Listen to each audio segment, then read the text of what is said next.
Good morning, students. Students, today we will discuss the last topic, centrosome. So, student, let us now start. So, first we will discuss the nature and occurrence.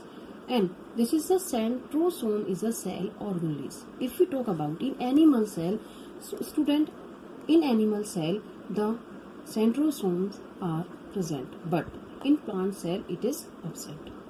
It is found only in animal cell, and in animal cell, student, it is not bounded by any membrane, but it is made up of the granule like structure called centriole.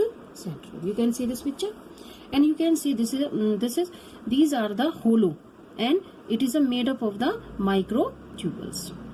But if we talk about the plant cell, these are absent, and in plant cell polar caps perform the function of the centriole.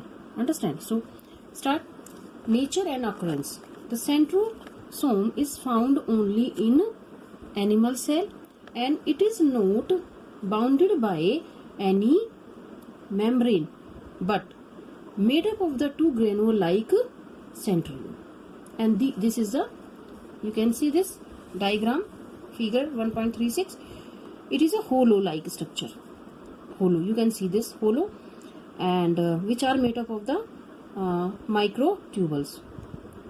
But if we talk about the plant cell, the polar caps perform the function of the centrioles. Now, what are the function of the centrosome? What are the function of this centriole? So, student, this helps us in the cell division. So, during the cell division, what will perform function? So these centriole migrate to the poles of the animal cell and involved in the formation of the spindle. Understand? So what is the function of this centriole? It helps in the cell division in animal cell. What will we do this centriole? This centriole during the cell division migrate to the poles of animal cells and are involved in the formation of spindles. Understand? If we talk about in plant cell, there is no spindles, there is no, we can say that the centrosomes. So during the cell division, polar caps responsible for the spindle formation. Understand? In animal cell, this centrosome helps in the spindle formation, but in plant cell the polar caps for the spindle formation. This is the main point, this is the important point. So if we talk about the each cell, whether it is plant cell and animal cell, they have the different structure and different function. Understand? And due to the organization of the membrane and organelles. But if we talk about this centrosome is absent in plant cell and present in animal cell. And if we talk about the vacuoles also, vacuole is small in animal cell but large in plant cell. So we can say that each cell acquires its different structure and function due to the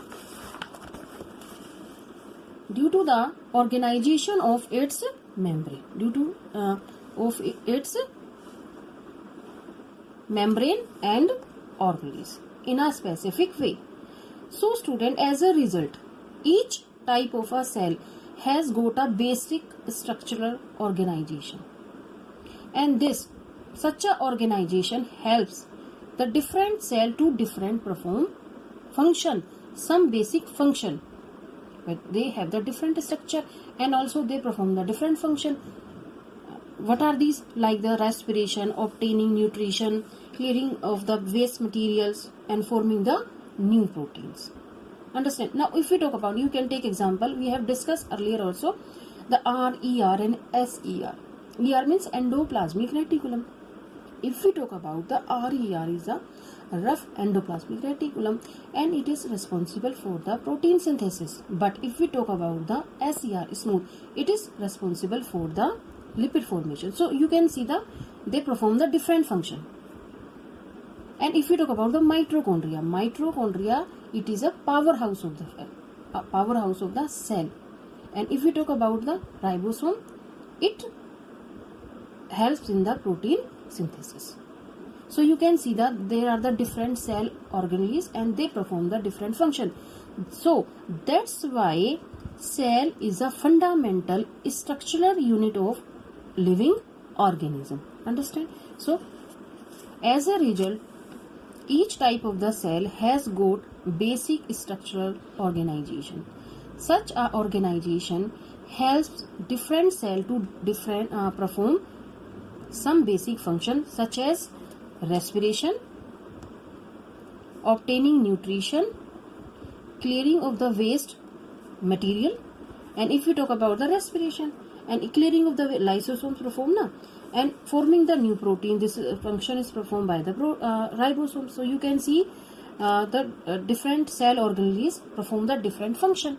So in this way we can say that, what is the chapter name is? Yes student, cell is the fundamental structural unit of the living organism. Cell is the fundamental structural unit of living organism, and it is also the basic functional unit of life.